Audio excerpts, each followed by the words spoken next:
નમસ્કાર, હું નીરવ ભટ્ટ. જનમંચ ન્યૂઝ ચેનલને ફક્ત યુટ્યુબ ઉપર 1,25,00,000 વ્યૂઝ મળ્યા છે. જનમંચ ન્યૂઝ ચેનલને યુટ્યુબ ઉપર 1.25 કરોડ વ્યૂઝ મળતા તમામ દર્શક મિત્રોનો ખૂબ ખૂબ આભાર માને છે અને આશા રાખે છે કે આ જ પ્રમાણેનો વિશ્વાસ અને સહયોગ જનમંચને મળતા રહેશે તો જનમંચ પણ આ રીતે અવિરત સમાચાર બનાવતું રહેશે. ધન્યવાદ.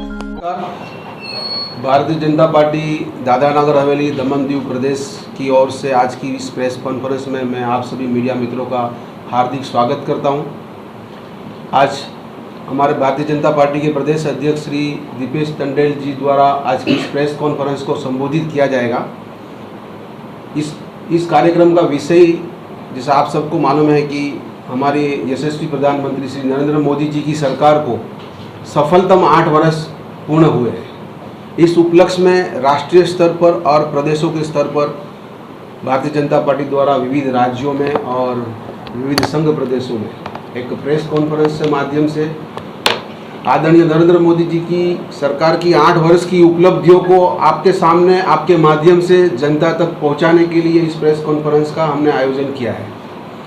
मैं हमारे माननीय प्रदेश अध्यक्ष श्री दीपेश टंडेल जी को आग्रह करूंगा कि आगे आप सबको संबोधित। नरेंद्र भाई मोदी के नेतृत्व में केंद्र में भारतीय जनता पार्टी की सरकार एक भारत श्रेष्ठ भारत निर्माण के लिए प्रतिबद्ध है और यही प्रतिबद्धता पूर्ण करने हेतु एवं पार्टी का जो संकल्प है एकात्म मानववाद और अंत्योदय, इसे पूर्ण करने हेतु केंद्र की भारतीय जनता पार्टी की सरकार ने अनेक योजनाओं को लागू कर रखा है। जो प्रमुख योजना है जिनसे इस देश प्रदेश और जिला के जनहित का कल्याण हुआ है और जनहितैषी कार्य चल रहे हैं। ये प्रमुख योजना है जनधन योजना, उजाला योजना, प्रधानमंत्री किसान सम्मान निधि योजना, प्रधानमंत्री आयुष्मान भारत योजना, हर घर जल मिशन, स्वच्छता भारत मिशन, प्रधानमंत्री गरीब कल्याण योजना, आयुष्मान भारत योजना, प्रधानमंत्री आवास योजना और मुद्रा योजना। यही योजनाओं के माध्यम से हम इस देश के सभी किसान, युवा, गरीब, महिला और कल्याण हो, उत्थान हो, ऐसे प्रयास कर रहे हैं। और आप सभी को बताते हो मुझे आज गर्व हो रहा है कि इस प्रधानमंत्री जी के नेतृत्व में पिछले 8 साल से ये सभी योजना हम सफलतापूर्वक धरातल पे उतार रहे हैं। आप सभी को मालूम होगा कि 2014 से पहले इस देश की परिस्थिति क्या थी। ये देश में निराशा का वातावरण था, युवाओं को अपना भविष्य अंधकारमय लग रहा था, महिलाओं की सुरक्षा में चूक हो रही थी, इस देश की सीमाएं सुरक्षित नहीं थी। किंतु जब 2014 में इस देश की जनता ने नरेंद्र भाई को प्रधानमंत्री के रूप में जनमत दिया, तब से ये सभी कार्य सुचारू रूप से चलने लगे। जब से प्रधानमंत्री जी ने 2014 में प्रधानमंत्री का नेतृत्व संभाला, तभी से उन्होंने खास करके स्वच्छता से स्वस्थता और स्वस्थता के साथ आत्मनिर्भरता, और इतना ही नहीं किंतु इन तीनों अभियानों के साथ साथ राष्ट्र की सुरक्षा, राष्ट्र के निर्माण और बहुत सारे ऐतिहासिक फैसलों के ऊपर भी काम चालू किया।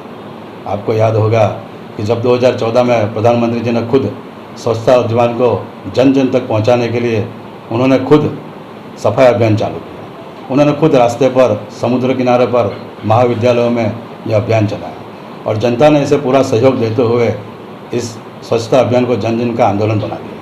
और यही स्वच्छ भारत मिशन के तहत आज देश में 11 करोड़ 20 लाख शौचालय का निर्माण हुआ है। हमारे प्रदेश में भी 17,864 ऐसे शौचालय का निर्माण हो चुका है। इस तरह स्वच्छता को एक देश भर में एक आंदोलन बना दिया। और आज आप देखते होंगे तो सरकारी जगह, जाहिर मार्ग, महाविद्यालय, रेलवे स्टेशन, ये सभी चीज़ आपको स्वच्छ और सुथरी दिख रही है। स्वच्छता अभियान के बाद साथ साथ उन्होंने शुरू किया स्वस्थ का अभियान।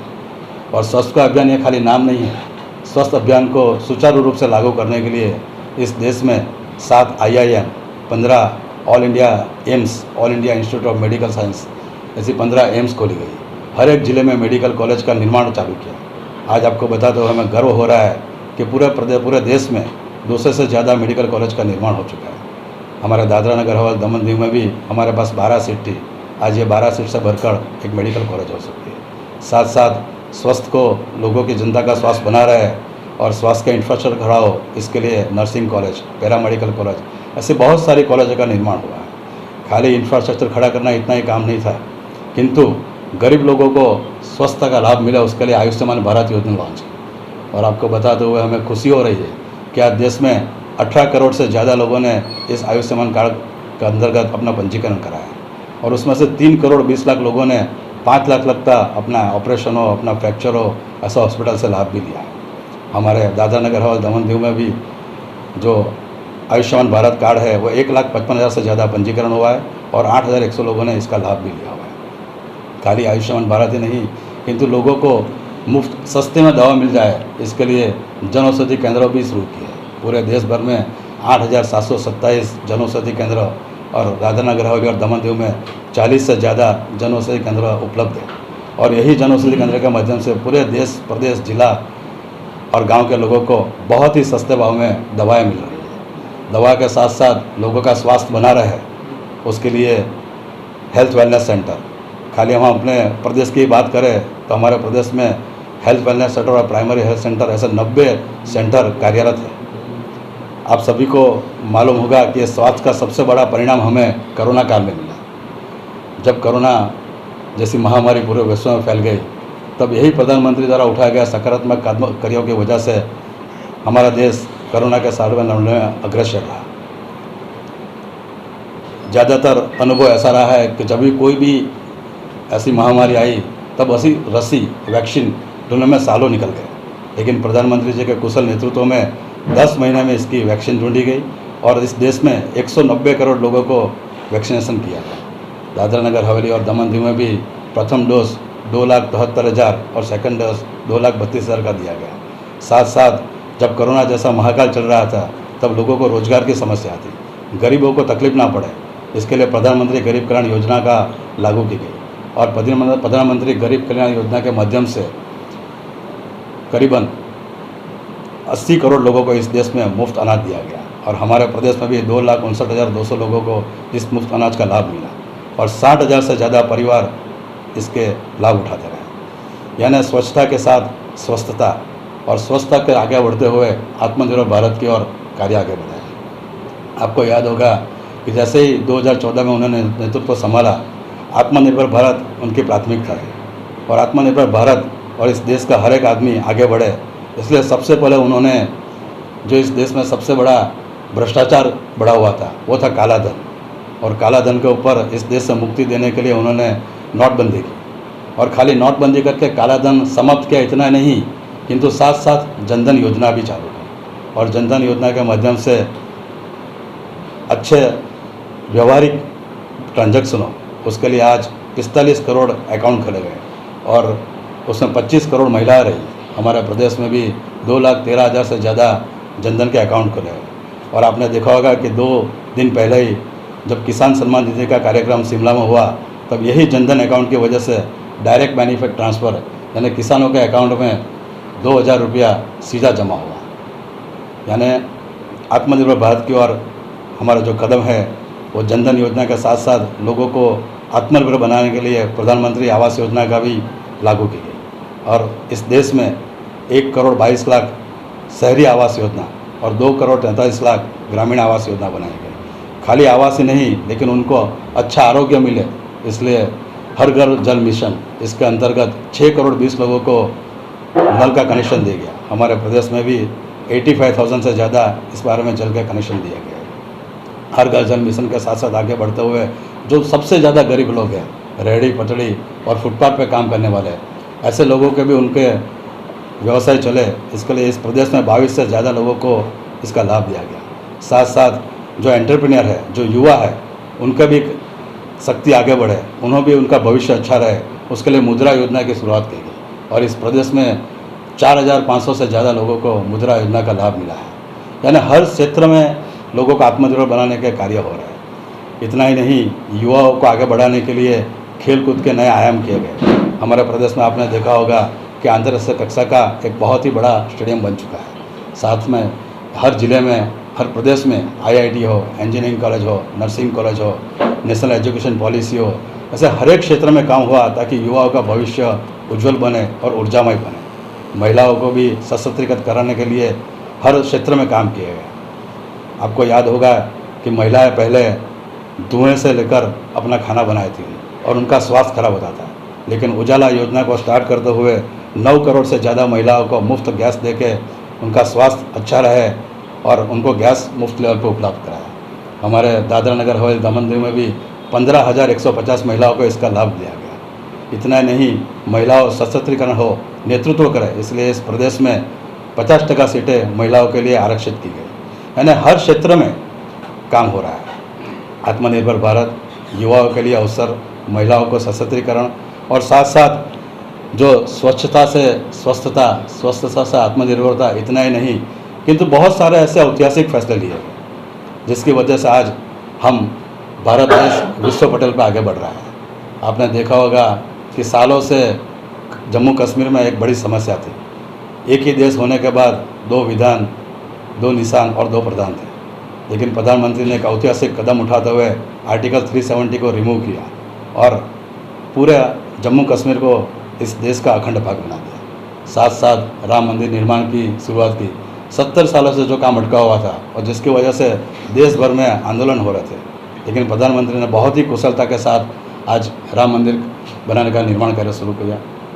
उतना ही नहीं, साथ साथ महिलाओं को जो सबसे बड़ी, मुस्लिम महिलाओं को जो सबसे बड़ी तकलीफ थी ट्रिपल तलाक की, वो ट्रिपल तलाक का मुद्दा भी नाबूद कर दिया। यानी बहुत सारे ऐतिहासिक कदम। साथ साथ राष्ट्रीय सुरक्षा, जो सबसे ज़्यादा तकलीफ 2014 से पहले थी। लगातार हम पहले मीडिया में सुनते थे कि यहाँ सीरियल बॉम्ब कांड हुआ, आतंकवादी घटना हुई, सीमा सुरक्षित नहीं रही, बहुत सारे सैनिकों के साथ पाकिस्तानी लोगों ने हमला कर दिया।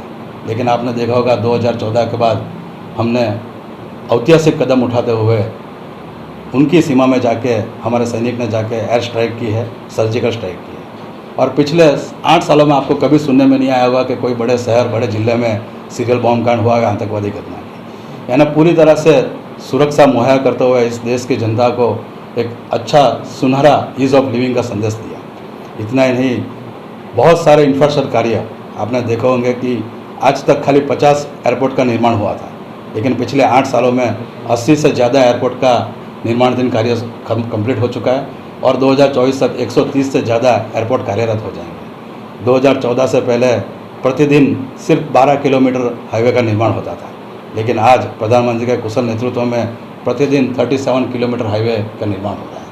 यानी हर क्षेत्र में कामकाज आगे बढ़ रहा है, लोगों को अच्छी व्यवस्था मिले, इंडस्ट्रीज के लिए अच्छा माहौल खड़ा रहे और कोरोना जैसी तकलीफ में भी जो प्रधानमंत्री द्वारा अच्छी इंडस्ट्रियल पॉलिसी डिक्लेयर की गई, उसके लिए आज हमारा GDP जो 8.2 निर्भर किया गया है। इतना ही नहीं, एक GST, one nation one tax, और इसके माध्यम से आज इंडस्ट्रीज को एक अच्छा अवसर मिला है और जो हमारा एक्सपोर्ट्स था वो कोरोना काल के होते हुए 400 बिलियन के पार ऊपर हो गया है। यानी आप सभी को बताते हुए मैं खुशी हो रही कि हर क्षेत्र में प्रधानमंत्री के नेतृत्व में भारतीय जनता पार्टी की सरकार जन जन के लिए समर्पित होकर कार्य कर रही है और यहाँ प्रधानमंत्री जी के माध्यम से 8 साल सेवा, सुशासन और गरीब कल्याण के सफलतापूर्वक पूर्ण होने के लिए, महिलाओं को सुरक्षा देने के लिए, किसानों को सम्मान देने के लिए, गरीबों का कल्याण करने के लिए, युवाओं को अच्छा अवसर प्राप्त करने के लिए आज हम इस दादरा नगर हवेली दमन दीव प्रदेश की ओर से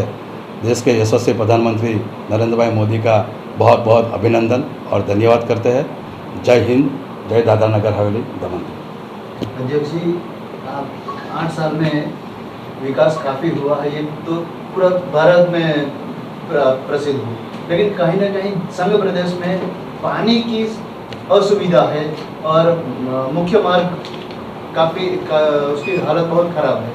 क्या उसकी मरम्मत कब तक होगी? आपने जो सवाल किया उस बात के ऊपर हमारी अधिकारियों से बात हो चुकी है और आपको बताते हुए हमें खुशी हो रही है कि ये सबसे बड़ी समस्या है दीव में थी और दीव में इस विषय पर अब टेंडर भी निकल चुके हैं और बहुत ही जल्द ये कामकाज दीव में चालू हो जाएगा। साथ साथ दादरा नगर हवेली और सिलवास में भी रोड का कार्य दिवाली से पहले कंप्लीट हो जाएगा। और पानी की जो समस्या की आप बात कर रहे हैं तो 100 करोड़ से ज़्यादा का एक पायलट प्रोजेक्ट सिलवासा में चल रहा है।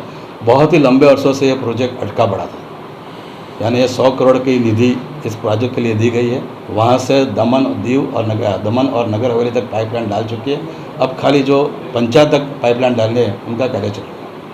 सर इंडस्ट्रियल सेक्टर्स के अंदर सोमनाथ हो, पांचाल हो, ग्रामीण विस्तार में मोटी दमन 6 रास्ता से लेकर जरी कोसो, वो सारे रास्ते काफ़ी खस्ता हालत में है और बारिश कुछ ही दिनों में दस्तक देगी।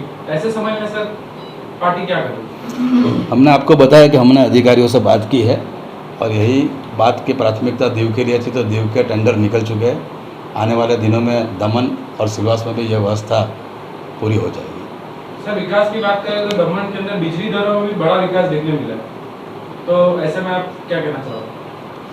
बिजली दरों के लिए जॉइंट इलेक्ट्रिक रेगुलेटरी कमीशन है, ये तय करने का अधिकार कमीशन के पास होता है और कमीशन यानी एक कोर्ट होती है।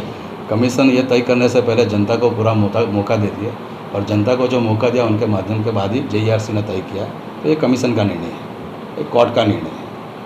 દીપકભાઈ, તમે આયુષ્યમાન ભારતની વાત કરી, પણ આયુષ્યમાન ભારતના જે કાર્ડ જે છે એ વાપીમાં નથી ચાલતા, જે અહીંયા દમણવાસી નથી ચાલતા. એના માટે તમારા કેવા પ્રયત્નો થયા છે અને શું રિઝલ્ટ આવ્યું?